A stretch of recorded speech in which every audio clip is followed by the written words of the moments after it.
Hey guys, welcome back to my channel. If this is your first video, hi, I'm Alaina, and this is The Organized Money, where we talk about planning life and managing money.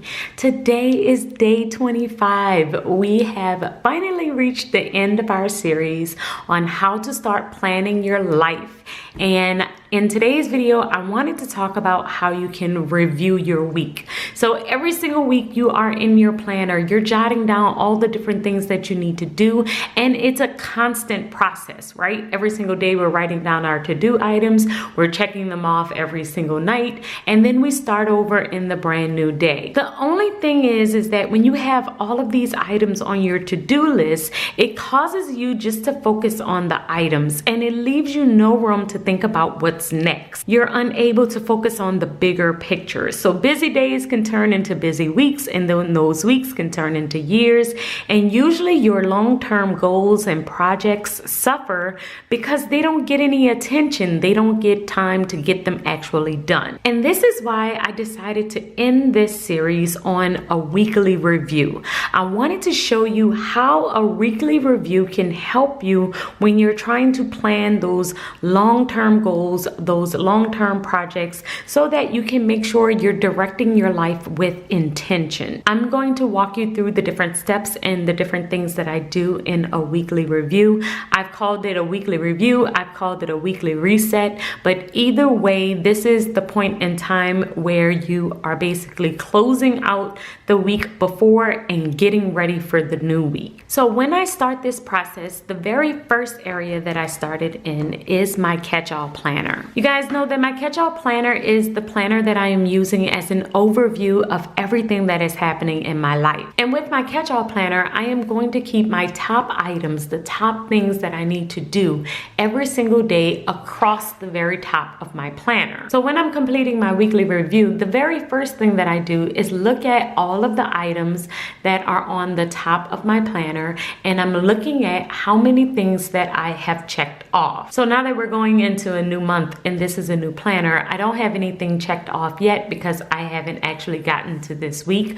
But normally I will have 3 items on every single day, and I am just going to look at how many of these are checked off. If I don't have a majority of them checked off, then I'm thinking about how can I restructure my day to make sure that I am checking off these items, because these items are really important to me and I want to make sure that I'm getting them done on a daily basis. So when you are looking at your review, the first thing that you're looking at is how are your current processes doing. So I'm looking at how my current processes are doing. If they're doing well, then I have a majority of these checked off. I might have one day where something might happen and I may have not been able to get to a thing or two, but it should not be consistent throughout my entire spread that I was never able to complete my top 3 items. So my frame of mind is if I have 7 days, I want at least 5 of them to have check marks on all of the things that I needed to do. If they don't, then I would go back and evaluate and see why something was not checked off.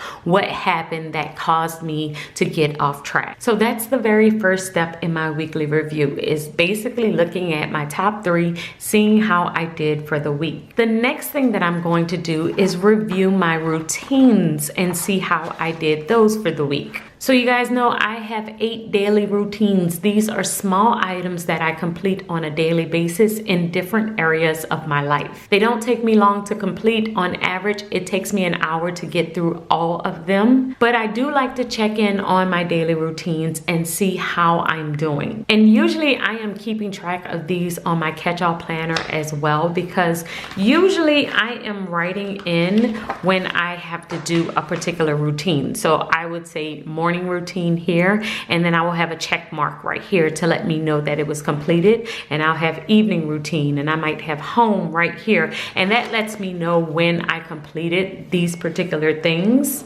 And if I wasn't staying on top of my routines, what happened? I can look through my catch-all planner and then I can see what might have thrown me off to where I did not complete something. But staying on top of my routines is a way for me to make sure that I'm also staying on top of my long-term goals, because items like my self-care items like drinking water, working out, add on to my overall health long-term goals. So that's why I like to check in with my routines to make sure that I am basically staying on track with them. And like I said, it's the same process. I want to make sure that I have done them at least for 5 days.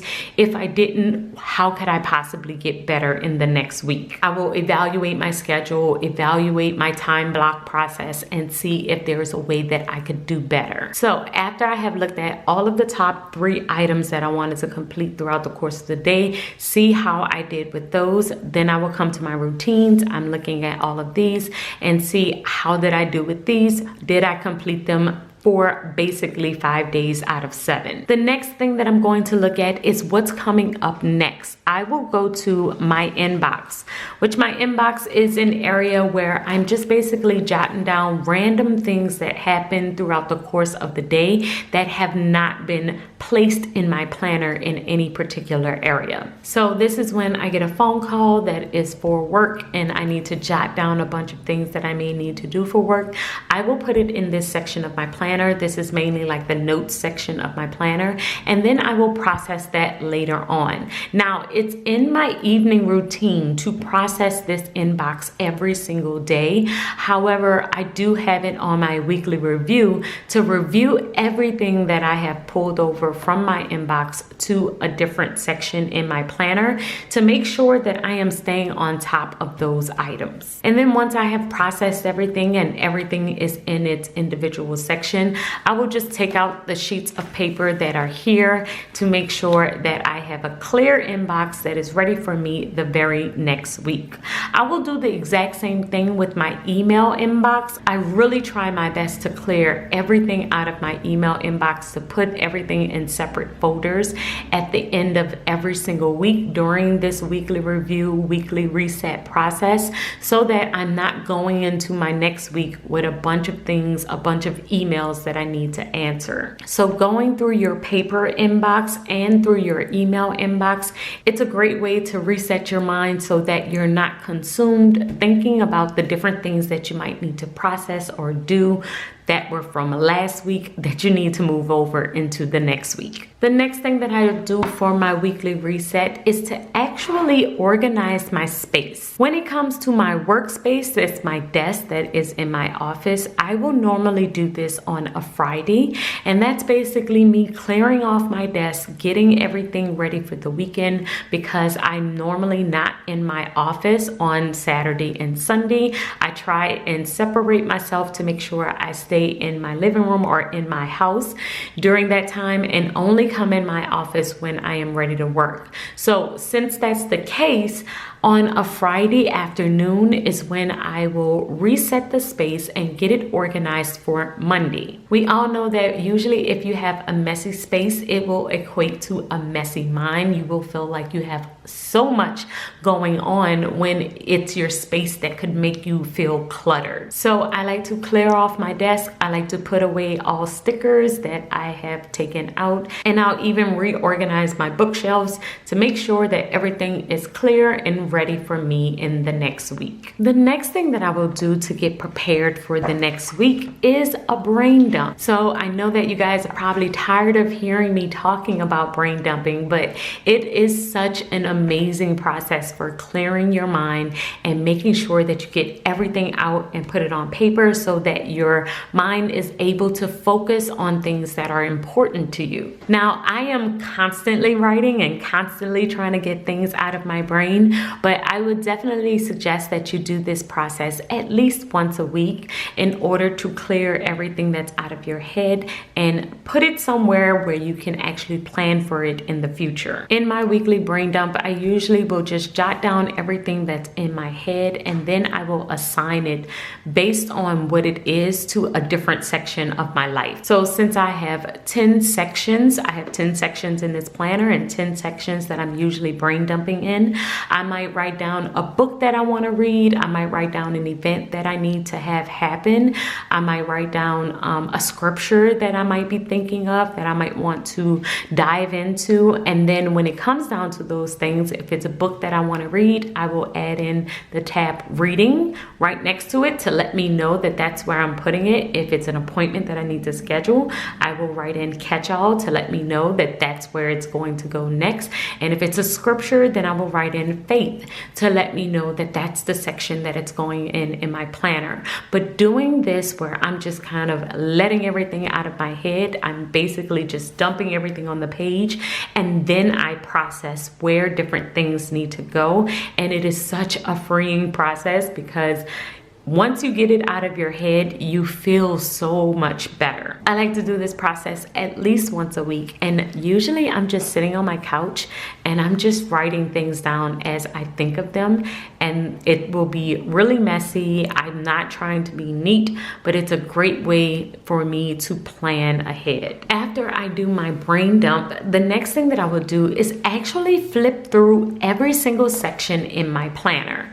So I have 10 sections in this planner, and with each section, I will go through them and look at the current week and look at, if there's anything that I could have done better, anything that I might need to add. But it's a great way for me to evaluate my weeks and to see how I'm doing overall. And each section is different. So of course, when it comes down to my social media section, I will be evaluating how often I posted to Instagram. Did both of my videos on YouTube upload?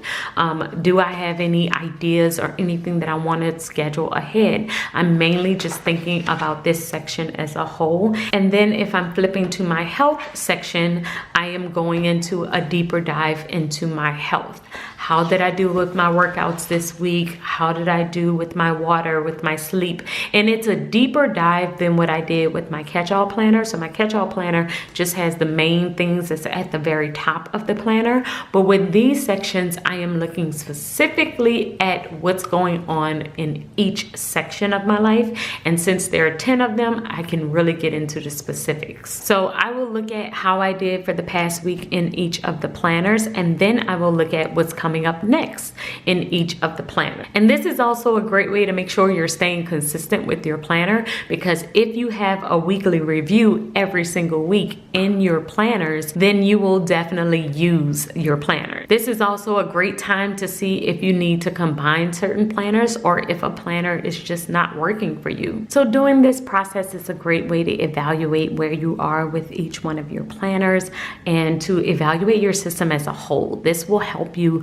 realize if multiple planners are actually working for you or if you need to change your system when you are doing this weekly review. And then after I do my weekly review in each one of my planners, the next thing that I'm going to look at is my actual projects. So I usually have several projects going on at the same time. I have business projects, I have home projects, I have overall life goals that are at the very front of my planner. But this is the time when I am checking in with my goals, checking in with my projects, and trying to see if I am on the right track. With every single goal that I have, they all have deadlines. Like for my book, I am currently writing my next book, but with that book, the deadline is November 12th, 2021. And since that's the goal, I have laid out some different deadlines that I need to hit in order to reach that goal. Since that's the case, and I know that I have certain things that need to be done, I know when the outline needs to be done